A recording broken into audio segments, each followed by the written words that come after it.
Hi, and welcome to the Courtenay Turner podcast. I'm your host, Courtenay, and I'm super passionate about moving and thinking. On this show, we are going to dive into all things health, fitness, personal development, lifestyle, and political, sociocultural. I've always been fascinated by people, and I love learning from the experiences and stories of others. This has been a treat for me, and I hope this is enjoyable and useful for you.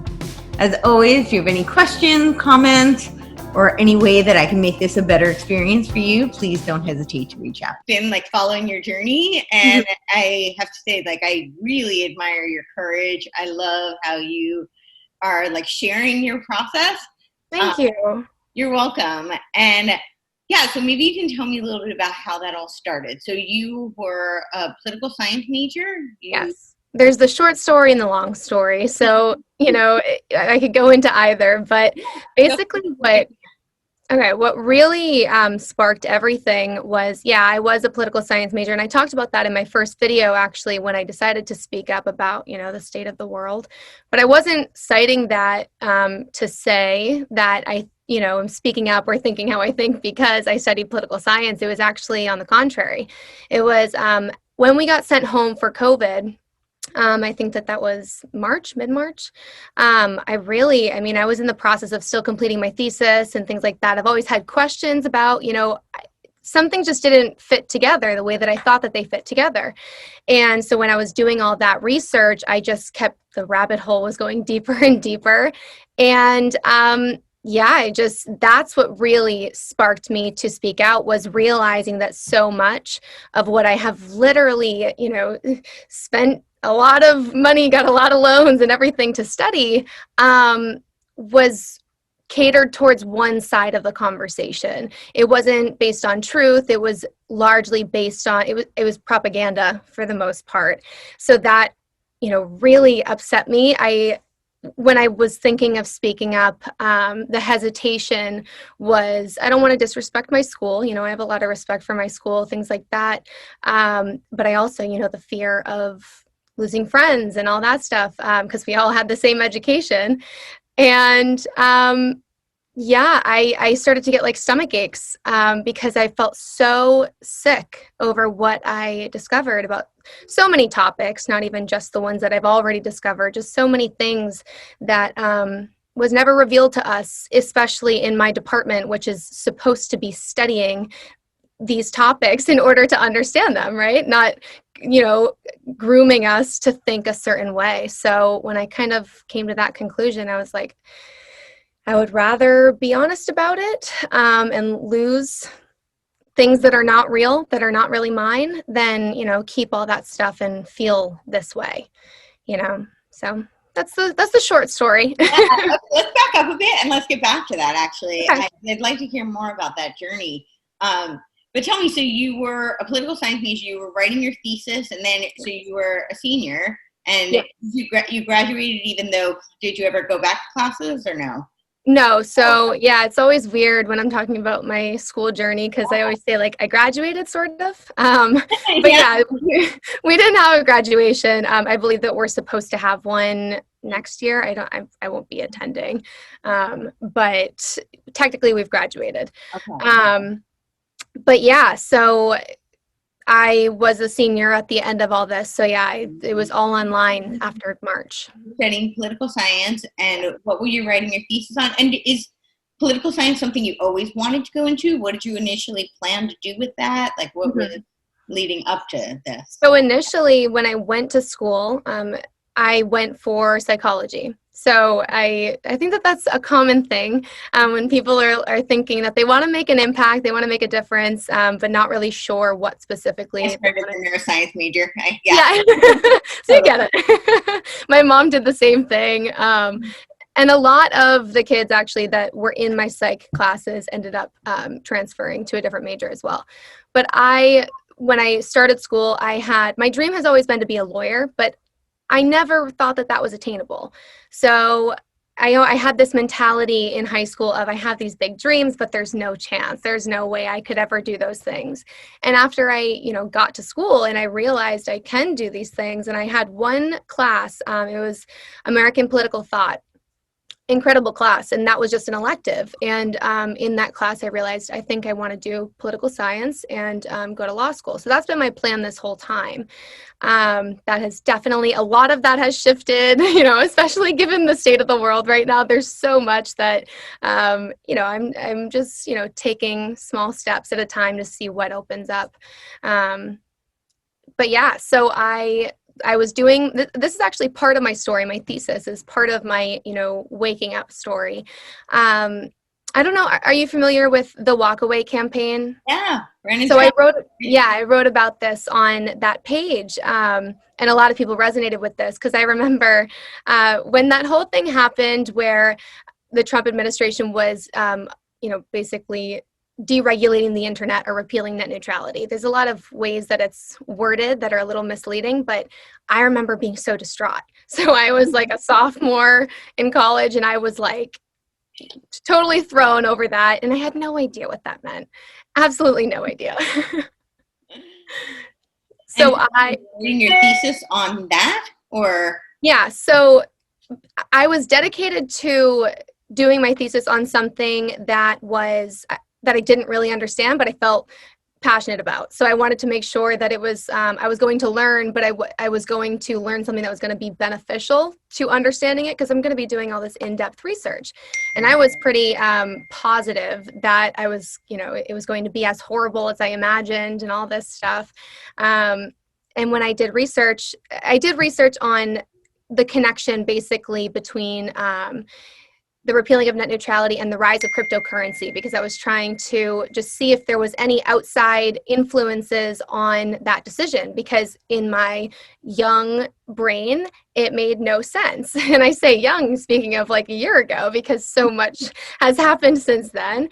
And that's when, the rabbit hole, that journey started for me. And the more research I did, the more I saw that even the way that my professors would talk about certain policies in class, or, just lead me to an answer rather than leading me to understanding the answer, that just made me realize there are so many reasons why we all identify with the Democrat Party or identify with the left, things like that. And I realized so much of what I agree with, and so much of what the reality and the truth is of the world is more so on the right, at least for me. So that's a huge piece that really led me there. This is really interesting. You started off, you were writing your thesis on the Walkaway campaign. And what? No, sorry. Okay. I was bringing that up to say that I shared this on the Walkaway campaign. Oh, okay. Okay, yes, I love the Walkaway. Yeah, it's really awesome. I recommend it to everyone. Absolutely. It's great to see everybody's stories, their journeys, and how they got from, Very comforting. Yeah, absolutely. But I'm very curious, so what was the premise of your thesis? What were you studying? And then what was the big moment where you started to say, this doesn't line up with what I thought?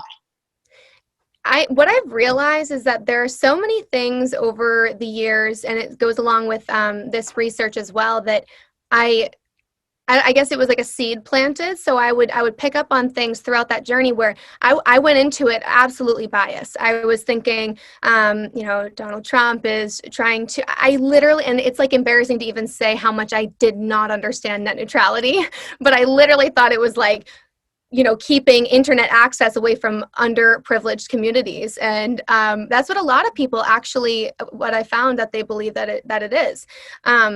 And this is when I started to realize, the more that I was learning about the policy itself and learning about who supported this policy and other policies that are also, on the left, and regulation in general, I started to see how it was the wording specifically of the policy of Obama's net neutrality that I realized it was targeting emotion. That's why I, as a young person, was so impacted by the repeal of it, because the way that it was painted, it pulled on my emotions. It pulled on my, my good-hearted view of the world of, I don't want, all this to be taken away from those that can't afford, internet and things like that. This was where my mind went. And when I started to see that wasn't what it is, I started to look at all policies and the wording behind, or the wording that leads the policies into the forefront of the conversation. And that's when everything kind of exploded for me. Was it takes research to understand the things on the right, but on the left, all it takes is a slogan. And it made me question everything that I thought that I stood for, that I believed, and all because of the internet. But yeah, you always think of things like regulation. They paint it in such a way to make you feel as though they're advocating for the little man or things like that. But it's really none of that. So that's really what happened in my brain. Yeah, totally. I want to hear more about like some of those shifts for you. Mm-hmm. But so your thesis itself was on the neutrality platforms? Yeah, so what I wanted to do was compare two things that were happening at the same time. So because it happened, it was in 2017 in December, when both net neutrality was repealed and Bitcoin spiked in price. So I wanted to see if there was any correlation, because Bitcoin or cryptocurrency is something that is not really, we see it as something separate from the government because it's unregulated, things like that. But it was so, you have this thing that is so unregulated, and it can absolutely change the course of American history if cryptocurrency becomes something that everybody invests in. And then also you have at the same time a complete deregulation of the internet, just to simplify it. But I just found that was just too much of a coincidence, and it ended up being that they're not correlated at all. But I wanted to see if I could learn about two things that I was interested in at one time. So it was kind of more for me than for the purpose of the thesis, but it serves me well.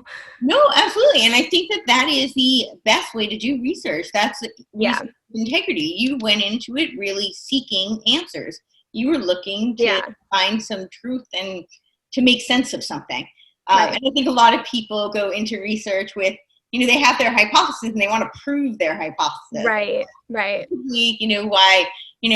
we hear a lot of science can't be biased because, it's just the discovery, it's a scientific method. Well, the method of science itself is not biased. However, human beings have bias, right? Right. And typically where the bias lies is that they have a hypothesis and people set out, whether they're conscious of it or not, but they usually seek to find confirmation for. Exactly. Right. So you actually found that your hypothesis was not accurate, right? That there was no correlation, but you discovered a lot about your own worldview in the process, which I think should be the purpose of school, right? I definitely agree. That's something that I realized actually through that process was that, and I know that, a lot of students don't want to actually learn. It's part of just getting it done, which is, I guess, partially normal because it's a lot of work. But what I realized through that process was my thirst for actual knowledge was not quenched over the last few years of studying. And it's not because I didn't gain anything from my experience. It's just I started to really see in my last year of school what it's really all about. You really do get out of it what you put into it. And no, I didn't prove my hypothesis in my thesis, but I learned how to be a student, to be honest. That was the biggest, and that's why when I was sent home and I had to complete my thesis at home without, going in to talk to my professor, things like that, my mom used to say, you need to get out of your room, you need to stop researching. I couldn't even pull myself away from my computer because it wasn't just about the thesis anymore. It was, oh my gosh, there's so much more out there that I haven't been a student of the world for the last few years. And right now it's all exploding in my face of you have so much more to learn if you actually, there's so much that I was taught in political science classes that if I had understood how to put my focus into the right areas and have the actual goal not to be to prove an outcome, but to actually learn something. That's the thing that I think is missing for a lot of students, is that we're not going into it to learn something. We already have the answer, and then we're shown how we got that answer. That's the biggest thing thing that I found was so skewed in academia after coming to this revelation. You're not being taught critical thinking. You're being taught how to prove a hypothesis. Exactly. Yeah, I agree. I think that's a huge problem in academia currently. Yeah. What were some of the things that you feel like you were being taught that led you to have kind of a clouded view when you were in school? And how did that shift when you went home to study? And sorry, it's a lot of questions at once. You can piece it apart. But was there maybe like one thing that, was kind of that light bulb moment, or like a light bulb book or a story? Yeah.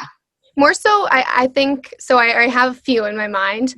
What I realized is that you don't realize in the moment when you're being taught that it's extremely biased, right? And I've actually, my original advisor, I've had two advisors at my school, but the one that I had in the beginning, who actually taught that first class that made me switch to political science, I never understood this at the time, and this is actually really bad. It shows you how bad this is, how bad academia is.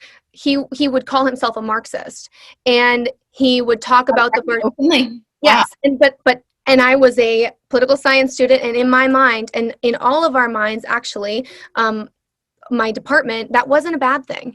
And I remember going to my computer and searching, like I couldn't grasp what Marxism was. And I have read Karl Marx, things like that. That's why this is what I realized at the end, is that I've done all the work, like I've read all the books and all the pieces from different philosophers, but it was never pieced into a worldview for me. Well, it was, but just a false one. And so what I think happened, and also the skewed perception is not just in college.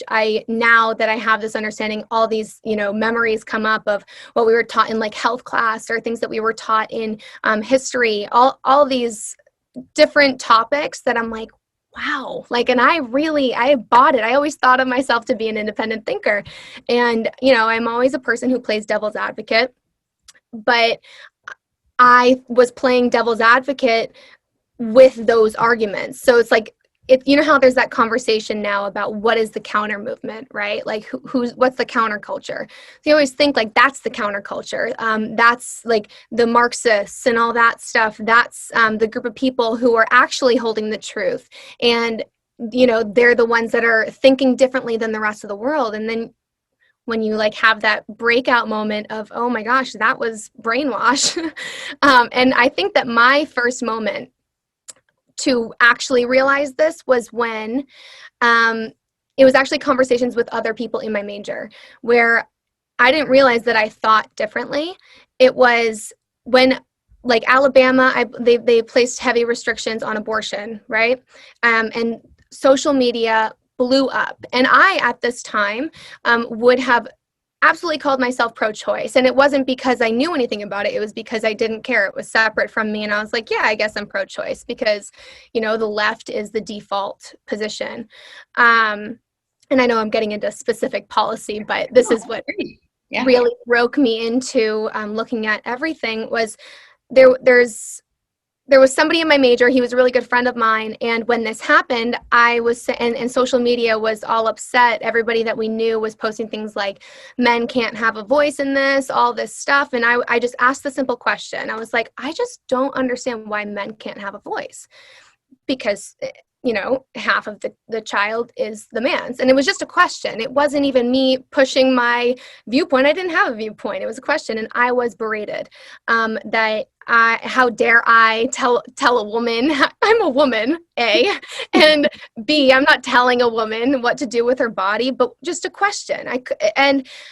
This man, basically just told me that I have no right to tell a woman what she can do with her body and all this stuff. How dare I ask that question and everything. It couldn't even get into a real conversation because immediately I was just bad for asking that question. And that triggered something in me of, these are my peers. We're studying in the same classes. We live in the same state. We have the same world. Yet I can't even ask this question to further understand. And so that was the first one. And then the second one that comes to my mind is I used to do Model UN. So in Boston, that would be at Harvard. We would just all go and, do a mock United Nations. It was always fun, but it was the group that I went with from my school. And we all stayed at the hotel, and we would always like stay up and have like, in-depth conversations. It's my favorite thing to do. And I was the only one that it was basically just an argument. And I wasn't trying to argue, but they were saying that certain books should be banned. You should be kicked out of you should be kicked out of school if you ever say anything that could be considered hate speech, all this stuff. And they were saying that I'm a terrible person for thinking that the Confederate flag shouldn't be banned. And I was trying to explain it's not about the content of the flag or of a certain book or certain speech. It's the premise. And that was another moment where I was like, there's something so off about the fact that I can't have this dialogue right now. Like we literally, it would erupt into an argument. And I just, that's when I was like, I'm not in the same headspace as my peers anymore. Right. Yeah. Would growing up, how are your family's views? Like, do you align with them now, or was your family left before? Like, yeah. Well, they align with me. I think that they trust me because I remember my mom always used to say that, she's always voted Republican, but she couldn't understand it. It was so complex. And that's another thing that I found in the narrative of the left is that they make it complicated so that you can't make sense of anything because there's no making sense of that kind of gymnastics that they're playing in your brain. On the right, that's why I realize on the right, all it takes is a little bit of research to understand where certain puzzle pieces fit. Things make sense. Nothing makes sense in a world of Democrats, is what I've really realized. And that's why I think I was confused throughout college because it was just so much noise. So once I started to, really dig in and do my own actual research, they were also thirsting for that knowledge. So I would, share the information that I found. We've always, like I said, my parents have always voted Republican, but we were never like super conservative and everything until now. I definitely would consider all of us pretty conservative. So you bring up like how you couldn't even voice, a question, not even your opinions. You were just asking questions, things that didn't make sense to you. You wanted answers to. You wanted to open a discussion. So our first, Bill of Rights is the free speech, right? Freedom of speech. And there's a reason it's number one. Right. So that is one of the primary tenets of this country. So it's very interesting that we're seeing a time where that is really coming into question with the cancel culture. And what has your experience been with that? Feel like you've been canceled? Have you felt like the need to censor yourself? Have you experienced difficulty communicating with people who you thought you trusted, you thought you could have, amicable discussion?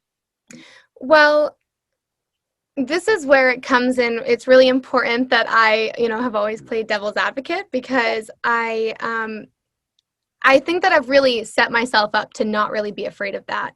And that's been really good for me. I was hesitant, like I said, when I first did all this research, because I knew once I ripped that Band-Aid off, there's no turning back. And I also knew that I wasn't going to apologize. So I was preparing myself mentally. So when I did post my first video, it was on Black Lives Matter and why I don't support it.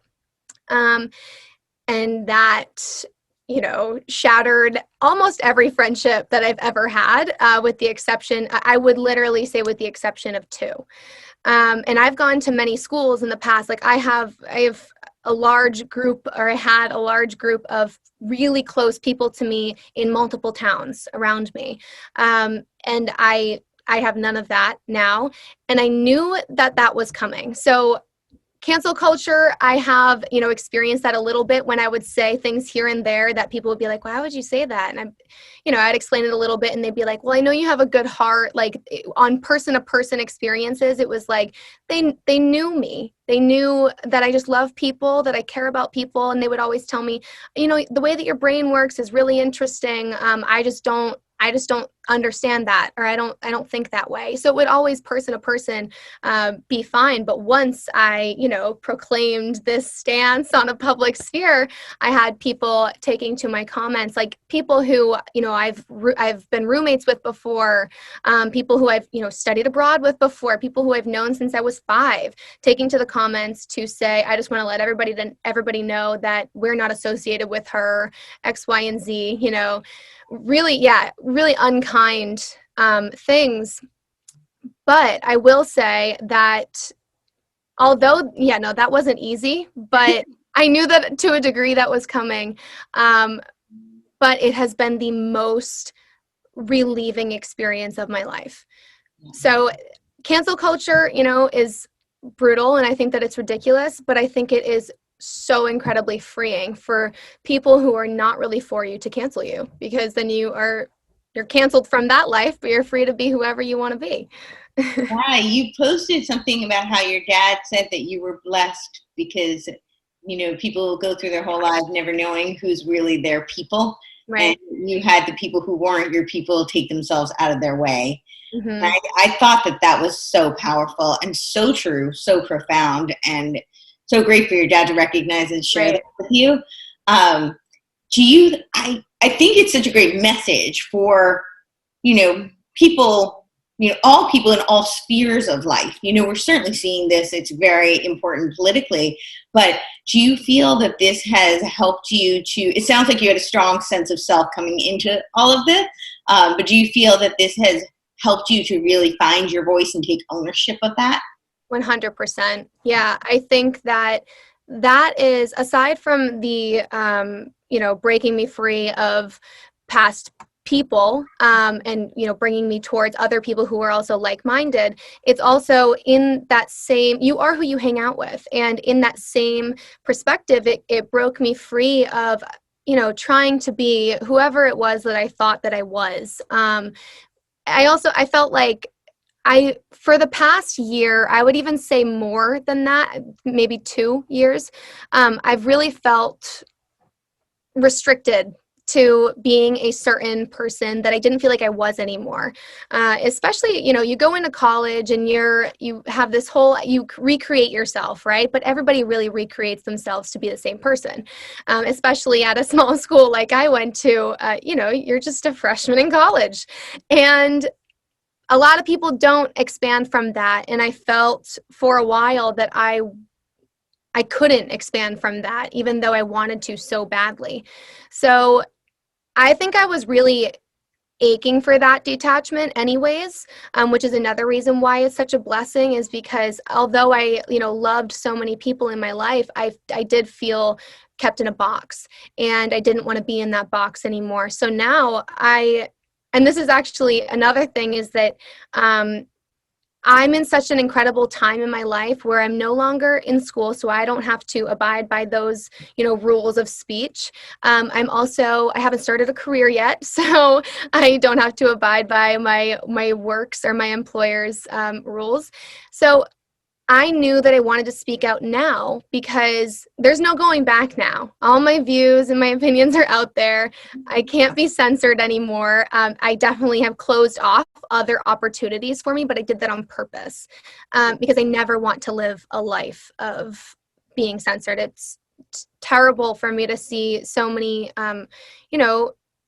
like adults that comment on my stuff saying like, I wish I could speak out if I didn't own my own business, or if I didn't, X, Y, and Z. So saying that, they really appreciate what I'm doing. I don't think that I could function in a world where I can't speak. So it's been, I'm breaking the chains for myself because these are all my views and I want to be able to speak them forever. Absolutely. So you are an ambassador for the Falkirk Center at Liberty University. Mm-hmm. How did that come about? What do you do? What does that look like for you?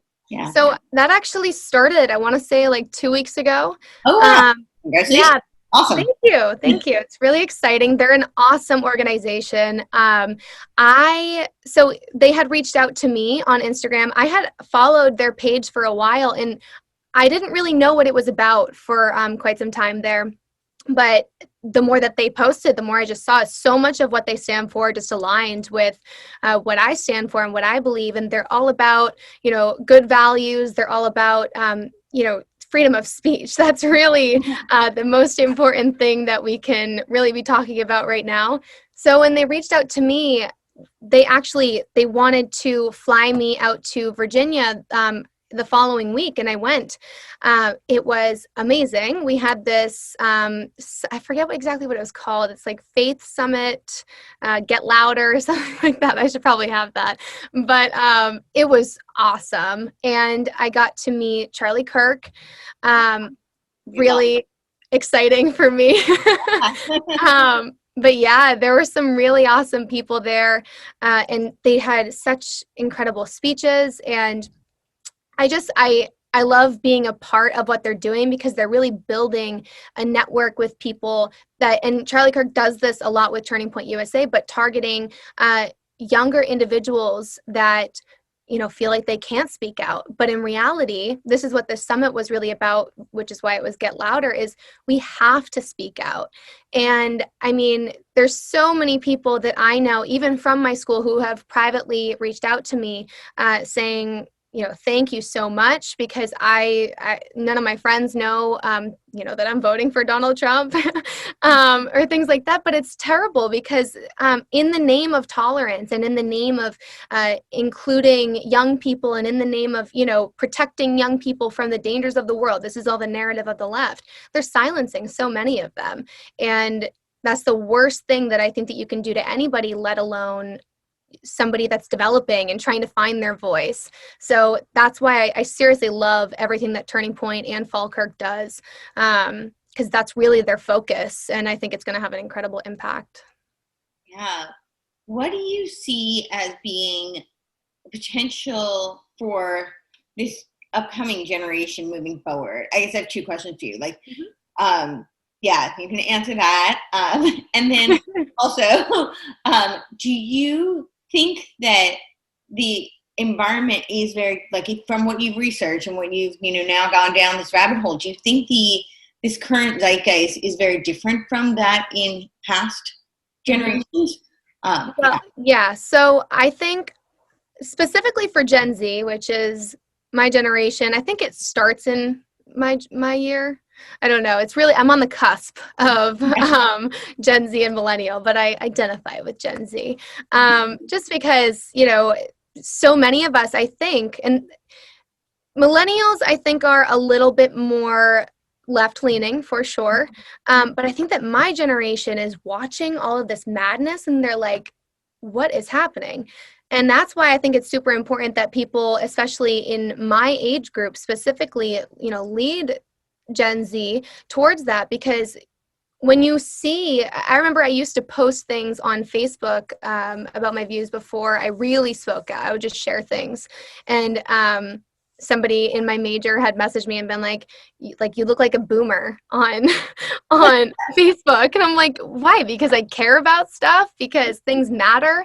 And I think that Gen Z is starting to see that the views of the older generations are not just the views of the older generations. I think that millennials have really been taught that, that's all outdated. That's all, we're the revolution, we're the ones that are going to change the world, which is another issue I have with all the narratives out there. I think that people need to stop telling young people that they're going to change the world someday unless they have wisdom. Because when I used to talk about, things like that, things like, like standing against, all the things that are already predetermined for all of us, that whole mindset of being a rebel, people would tell me, you're going to have a real impact on the world someday. And that version of me should not have an impact on the world someday.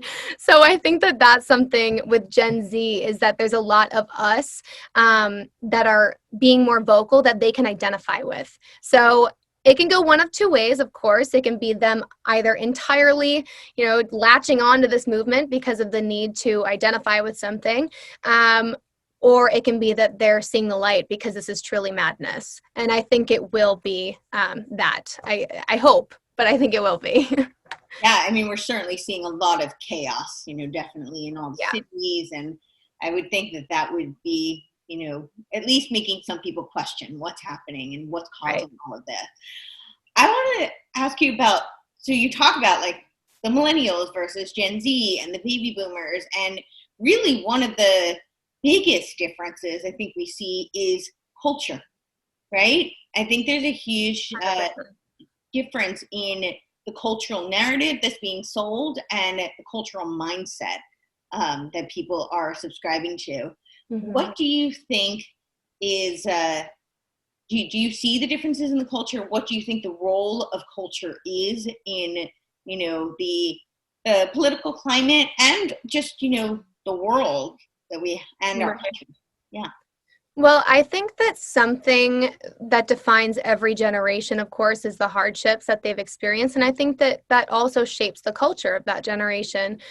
Because I can honestly say my generation, and this is something that I've also realized recently, we're so incredibly blessed. We have not experienced anything. The worst that we've experienced is COVID. That's the worst that we've been a part of. And I think that that's really done us a disservice.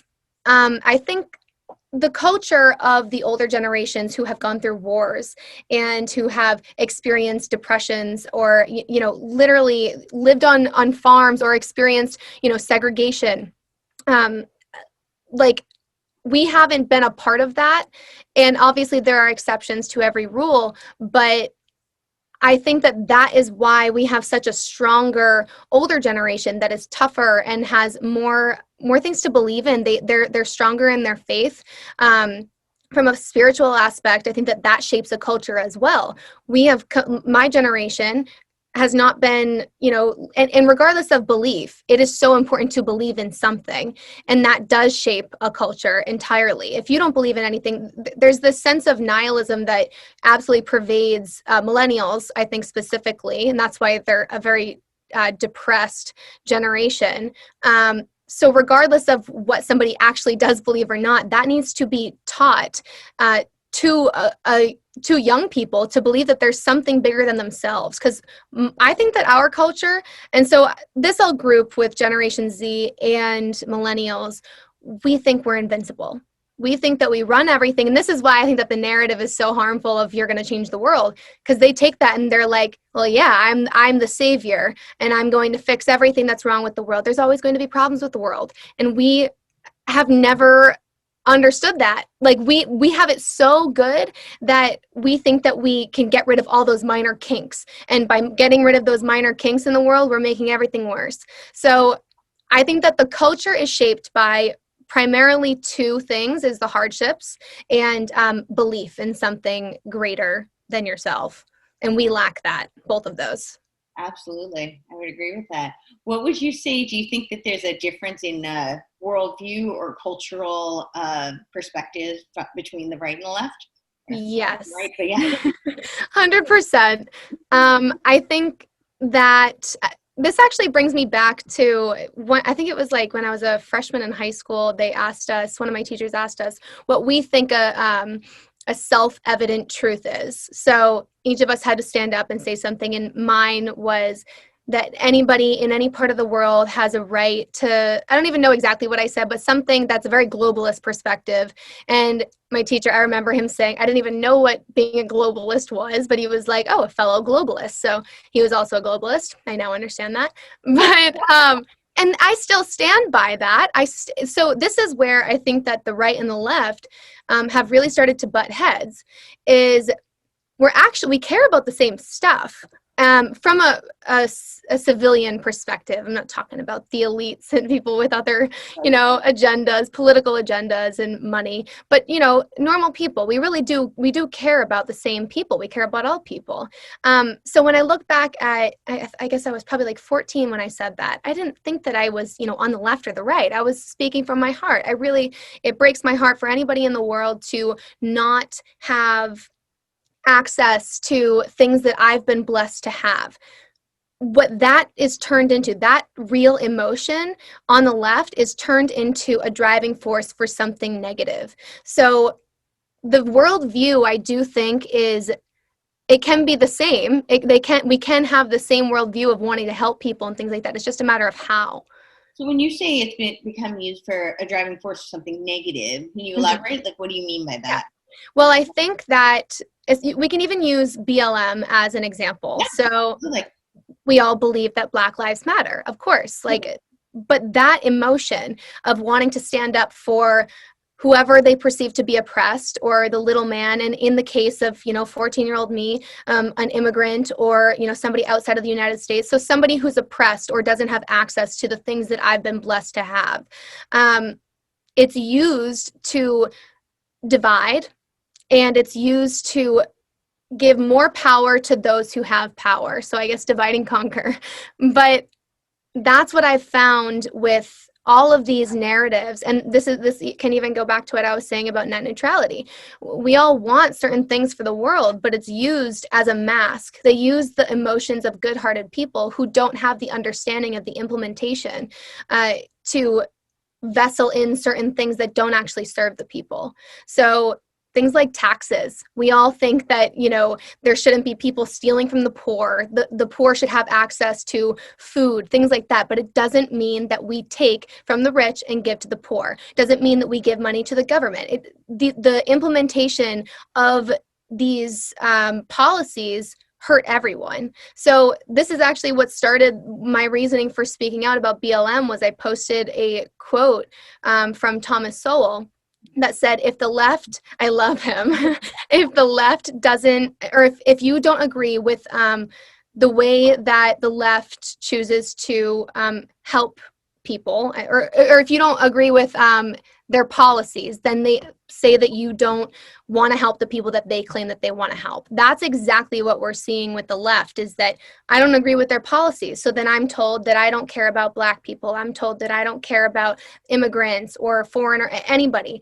And that's not true. We all care about these people. So I don't think it's necessarily, there is a difference in a worldview, but from that perspective, I would say we all care about these same people. It's just, how do we get things done? And that's the difference. That's a great question, because I personally experience a lot of that too. I see, people, I engage in conversation with all different people because I genuinely like to have the conversation, and I'm very much a truth seeker.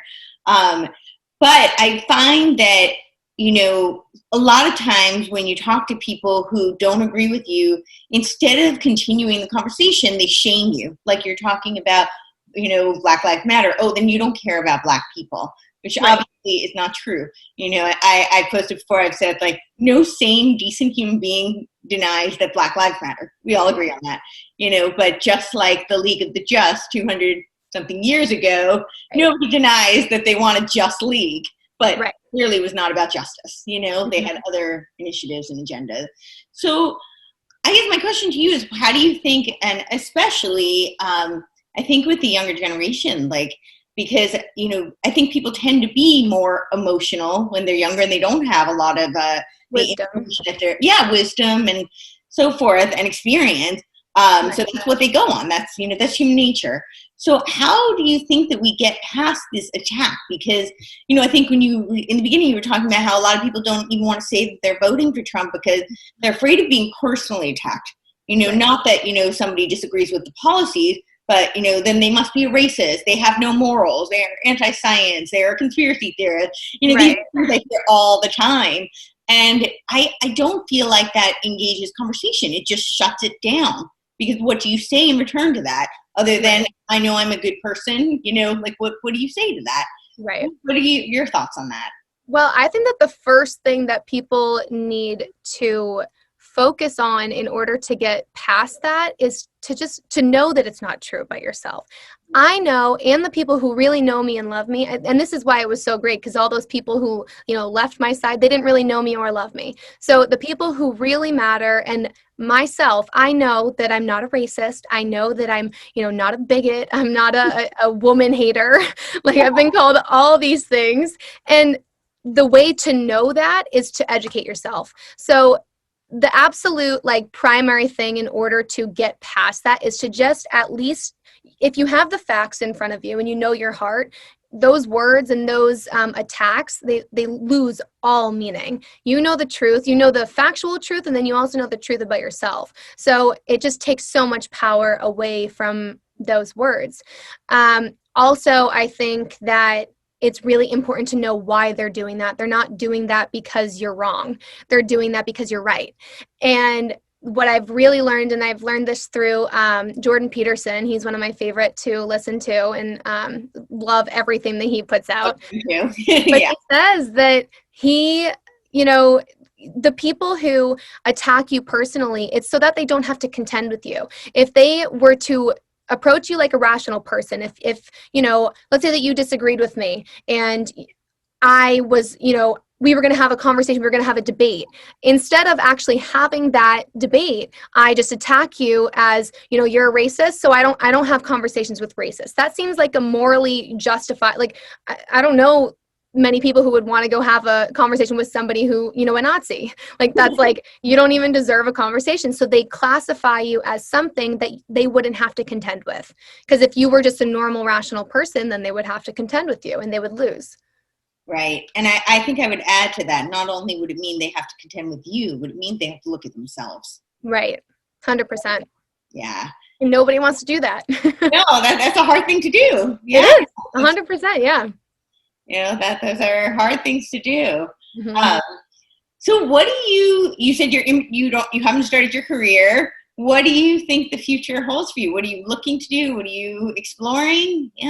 Yeah, so loaded question. I mean, it could go. Answer, but what are your thoughts? Yeah. So I'm really excited for whatever I do go more towards. I have realized the reason why I don't have a definitive answer is because I don't know what's available in this realm. So, I wanted to go to law school. I do think that at some point that may be in my future. I think that right now there's something else that I'm feeling called to be a part of, and that's really just spreading this information and mobilizing people to, no matter what they believe, to just speak about what you believe. So I don't know what vessel, aside from speaking on my YouTube channel or my Instagram, is most useful for that, but I'm in a really great place where I'm able to do that stuff that I care about, that I think is actually, having somewhat, at least of a local impact. And I don't know what I'll do in terms of a career moving forward, but I think, I just want to be able to continue researching. I want to be in the political sphere, and I want to make people feel more comfortable about speaking. So, whatever I can do in that area is where I think I'm going to go closer to. But as a definitive answer, I don't know. That's awesome. You're exactly where you need to be, and I think you're doing amazing things. And Thank you. I really applaud your courage and your conviction and your integrity. Thank you. Yeah, I want to ask you a little bit about social media too, because that's really where you're doing most of your speaking. You're on YouTube, right. Instagram. And certainly you talked about the neutrality platforms, which we know they're really acting more like publishing agents, and that is why the Section 230 privileges have been revoked. So what is your thoughts on the big tech giants and the role that they're playing and how that's going to impact the world moving forward? Yeah. I see the world because I think that, what happens here really has an impact, right? So absolutely. Well, I mean, impacting us. Yeah. Right. And I think that's something really important to note too, is that the internet doesn't have borders. So this isn't just, an American issue. This isn't just local. This is a world issue. And this is something that everybody should be concerned about, because I think even I have a lot of people on my Instagram and on all platforms actually, that have reached out to me from other countries that, some people have been unsubscribed from my channel. And those are just small interventions into our communication with one another. But on a larger scale, I do think that has some detrimental effects, especially when certain things can be either prioritized in terms of, what gets shown to specific people. That whole thing really creeps me out. The whole, targeting certain people. They're really watching, yeah. Yeah. Oh my gosh. Yeah. Like the whole ad thing and stuff like that. But the censorship is really terrifying also, because what we're seeing a lot of is it's one kind of voice. And obviously, I guess right here, I'm a little biased because I think it's the correct voice. But I don't think that the wrong voice would be censored. I don't think that there's, if the wrong voice was really wrong, right? There's no use in censoring it because there's no validity to it. So if one voice is being amplified, we have to look at that. And this is actually something, this is in a different context, but something that Charlie Kirk said in one of his videos, which really struck me. They were talking about, global warming, and that question of, well, where's your proof that global warming exists? And the person had said, well, 97% of, scientists, it's consensus.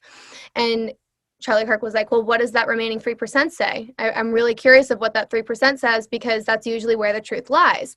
And that is kind of what I focus on with most things. And I think that that's something that people should recognize when it comes to censorship on social media, because if so much is being censored and all you're seeing is, BLM, and all you're seeing are these loud left voices, you have to look at what's being hidden and why is it being hidden? Why is it being minimized? So I think if anything, it should prove to people that there's some truth to what conservatives are saying. Yeah, I would agree. Absolutely. And you talk about it being, it really impacts the whole world.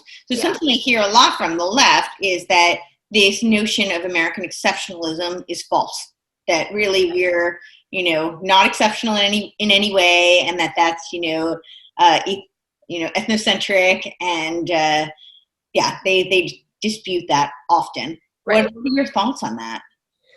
Well, as somebody who would have definitely agreed with that years ago, I can honestly say that is fed to us from the moment that we go to school.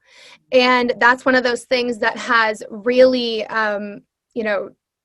come back to me after realizing all this stuff, is how much I was told throughout school that America is actually a terrible country. And, just all of these things as to why we shouldn't be proud Americans. I used to go to, I live near Boston, so we would always go to the 4th of July, there's that big televised, I forget what it's even called, at the Hat Shell.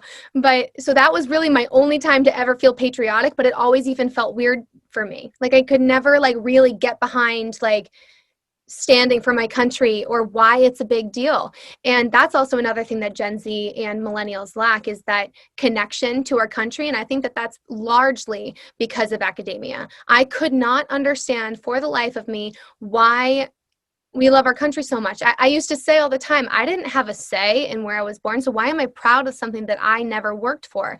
And that's the point. I didn't have to work for it. I was so blessed for other people to work to be here and work to preserve this country. And it's a disrespect. That's another thing, we lack respect.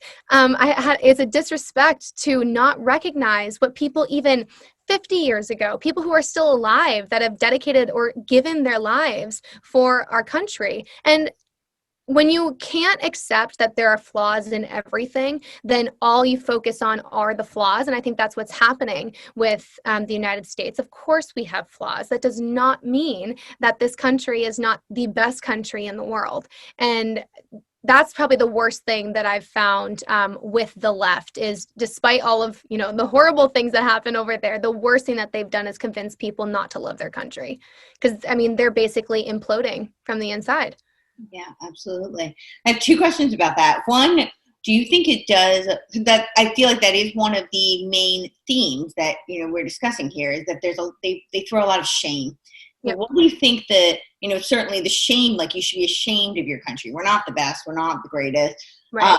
That doesn't mean you're putting down other countries, by the way, Right.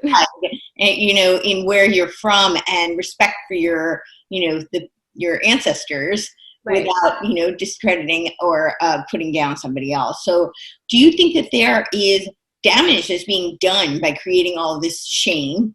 And then two, I'll let you answer that first. Sorry. Yeah. Well, absolutely. I think that what I've realized, throughout this whole journey is, I mean, even speaking out to begin with about BLM, that wasn't initially to be like, I love my country. That was like, there's something wrong here and there's something to be investigated.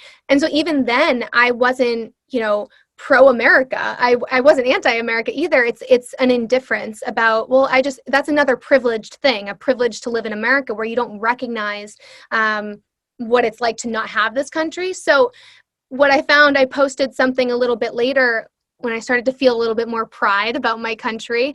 I posted something about, making loving America cool again. Like, it's so uncool to love your country, and they make you feel like some, like some nerd or whatever. It's like the same thing as, loving being a Christian or loving whatever religion, anything, caring about something. I've realized even in school, I cared about my education, and that wasn't cool either. So I think that the shame is really deeply embedded in people. I don't know about every generation, but I know for mine, caring about something is so uncool, and especially your country when there's so much wrong with it.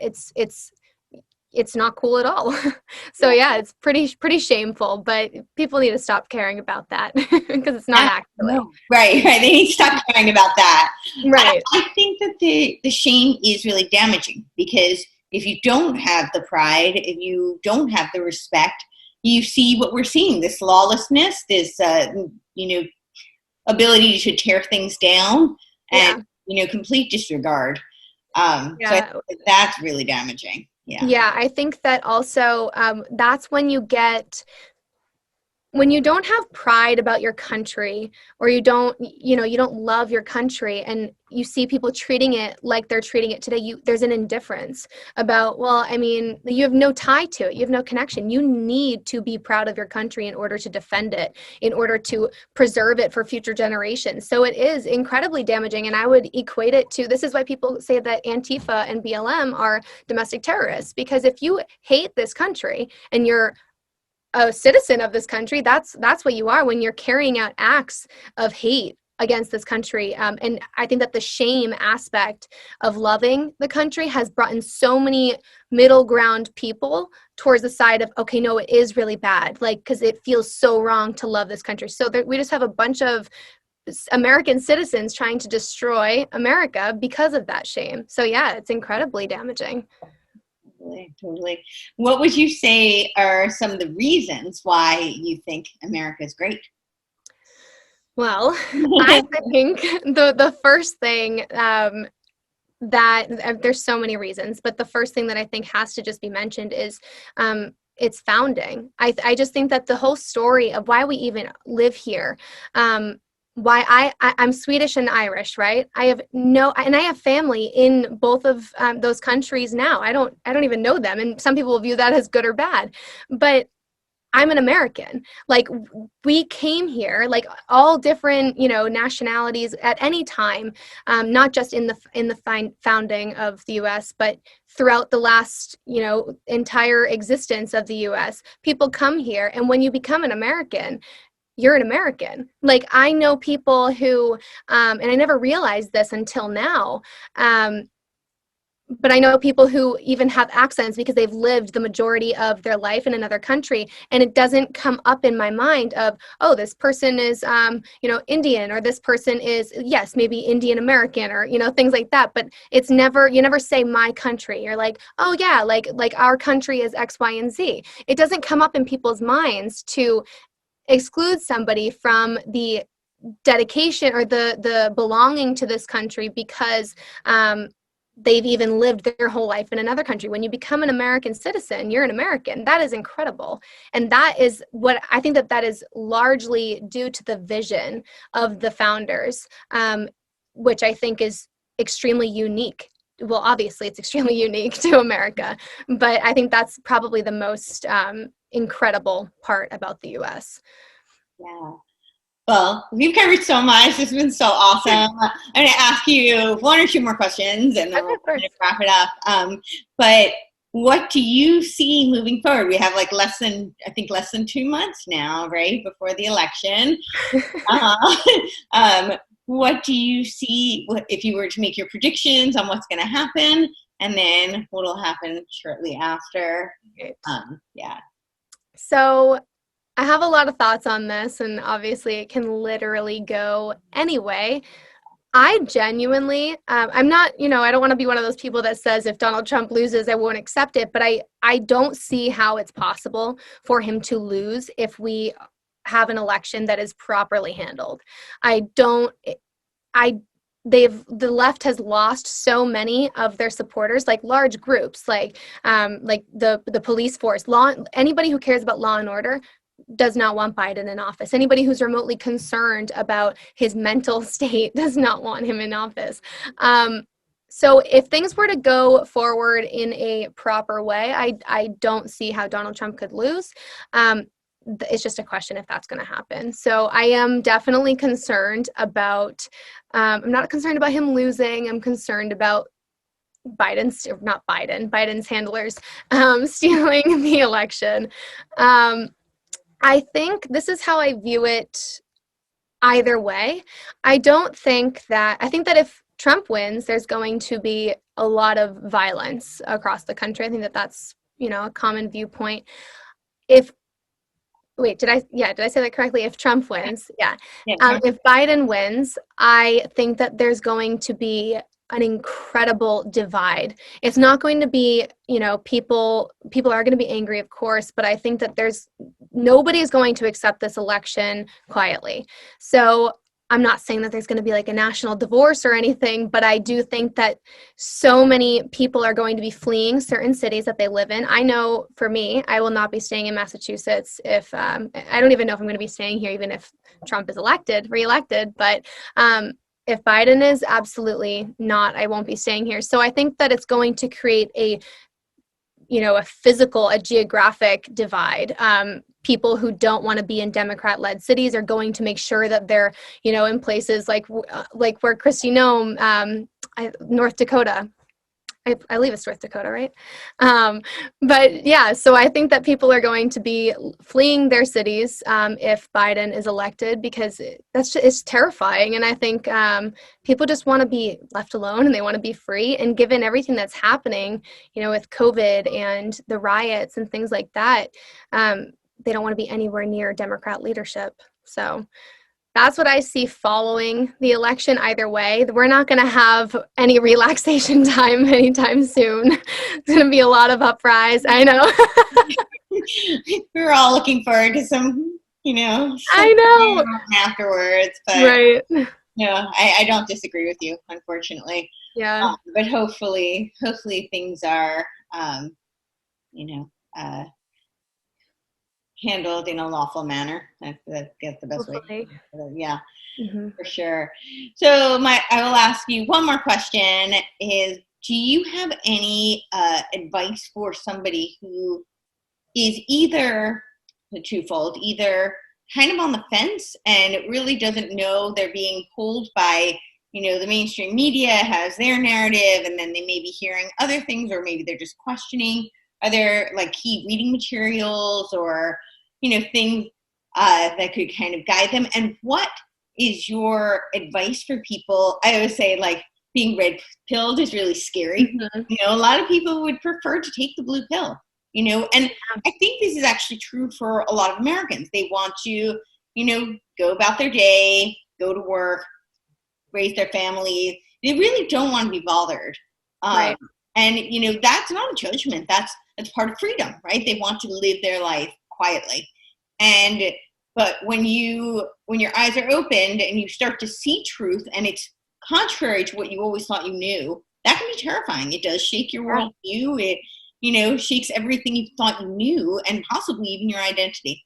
So I guess those are two, like, what would you recommend for somebody who is kind of trying to explore this? And then how do they cope if they discover things that they didn't think they would, you know, Yeah. that's scary for them? Yeah, those are actually really great questions. I think that the first one, I say this to everyone that is looking to learn more, is read the book Don't Burn This Book by Dave Rubin. Have Love you it. read it? Yes. Oh, so good. I Oh, love him.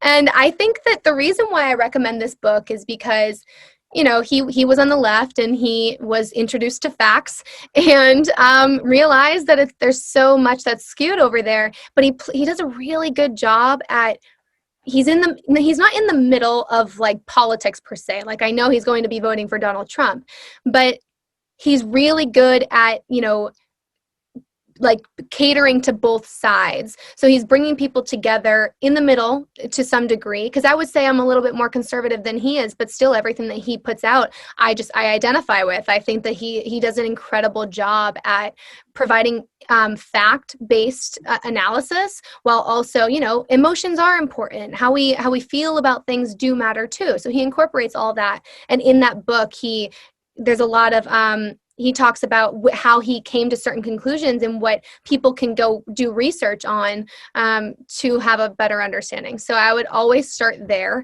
and anything having to do with him is I would definitely, you know, watch his interviews and stuff like that. He's really great. The other thing I would say is I would definitely, I think that's something that people get confused about is like, well, if everything is biased, where do I get information from? And that's a very valid, you know, question. That's why when I say research, I don't mean go receive information from somebody who did their research. Even me, that's why I provide all my sources and things like that. I want people to fact check me. I don't want people taking what I'm not all knowing. I want people to, if you're curious about, like, to destroy every narrative that you have, even a MAGA narrative, anything on the right and the left, destroy those narratives and go do the research. I'm going to be putting out a video soon, actually, which, you know, guides people in that direction, because I think that that's so important. Is there's no quick and easy way to understand all these things, which is unfortunate. If you want to know, you have to do the research. And I can, you know, certain, like, people can put the research out there, but you're never going to know if what you're believing is really based off of what you have, what you understand, or because of a narrative, because you can't really get rid of bias anywhere. So yeah, I would definitely say go to primary sources and look at the police brutality rates, look at what has BLM accomplished, and, you know, especially if you're left leaning, you're going to have bias, but the truth is going to, on either side, you'll have bias, but the truth will always defend itself. So rely on numbers and things like that. I would also say, so for your second question, how to cope with it, that is hard, because, you know, there's also cognitive dissonance is a very difficult thing to break free from. I would say if you're looking for truth, you have to actually be looking for truth. So I've experienced many times, you know, been red pilled with different things throughout different stages of this journey. There are some that are, you know, harder to swallow than others. But when you're actually looking for an answer, then you'll be able to cope just because it's truth. So it is difficult because there are certain things that people identify with that the left has done an incredible job at, you know, capitalizing and taking everything that they can from, you know, that identity. I think that what people have to do is identify as an individual before anything else. And all those other things you can, you know, filter into your worldview. But be an individual first, and then have your identity, you know, layered on top after you find your truth. I think that that is something that is really lacking these days, is I'm supposed to vote a certain way because I'm a woman, right? No, I'm an individual first before I'm even a woman. So I'm going to look for truth. And then, yeah, as a woman, then I'll make a decision with the truth that's in front of me. But my truth can't be filtered through my identity. So that has to come afterwards. So that's that's what I would recommend. Yeah, all really good suggestions. And yeah, you bring up a great point. I think we've filtered so much through this identity and intersectional politics today that people have forgotten that Western civilization discovered the ultimate minority is the individual. Right. Right? Let's defend the individual. I think that's the whole problem, is that because we're so detached from our like the founding of the United States, we're detached from our roots, and we're detached from loving America. We're so separated from why we're even here. And it's because we're individuals. It's because of that realization that no man is greater than another man, because of that realization that no one is allowed to take from another man. Like, you can't take what that person has put work into to develop, things like that. We've completely lost touch with that because we as kids were not only not taught about that, but I can recall many times where I was taught the opposite of that. So I would point directly to academia, to be honest, as to why that is how that is. Do you think academia is the primary indoctrinator? Yes, and I can't speak on, whether it's intentional or not. I have my own, I've done research on that as well, so I have some viewpoints on that, but in general, I think that a lot of what I believed to be true, parents have there's this tension between parents and school systems, where I think that this has to do with fathers being absent, but so then mothers have to work. So then the real person who is raising children is teachers. And then there's anger from the parents because, well, you're not teaching this much stuff. So then there's more influence being placed on the teacher to raise the children in a certain way. So I think it's a failure on both ends of teachers taking on too much of a role and parents expecting the teachers to take on too much of a role. And it's been really so many falsehoods being pushed down students' throats.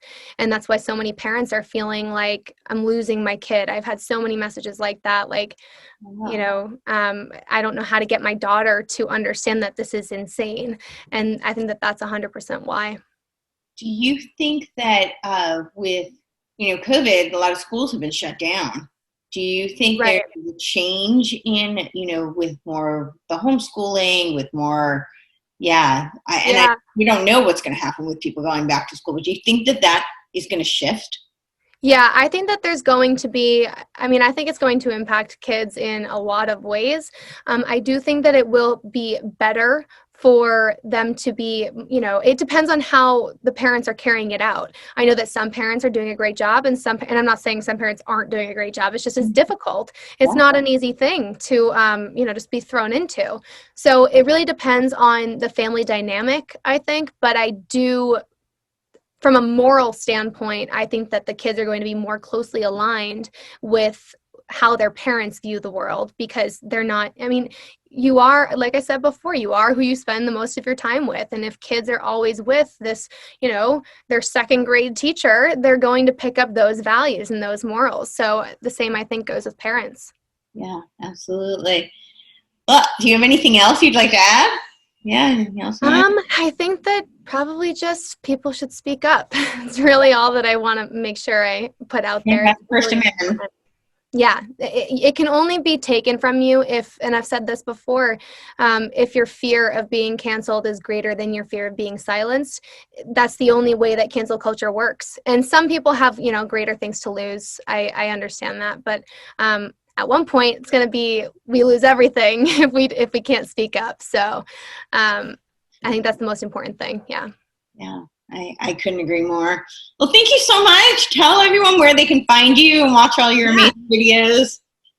I'm mostly on Instagram is really, my focus right now. That handle is madeline.gabriella. And then on YouTube, I think you can just look up Madeline Powers. I post all my videos on there as well. And I'm also on Twitter and on Facebook. But, with the whole, starting in October, Facebook, I guess, is they're changing their rules. So they might be taking down certain accounts. So I don't know if mine will make the cut. Yeah, I feel you on that for sure. Yeah. So we'll be sure to look for you on the others, Instagram, Twitter, and YouTube for sure. Great. Thank you so much. Thank you.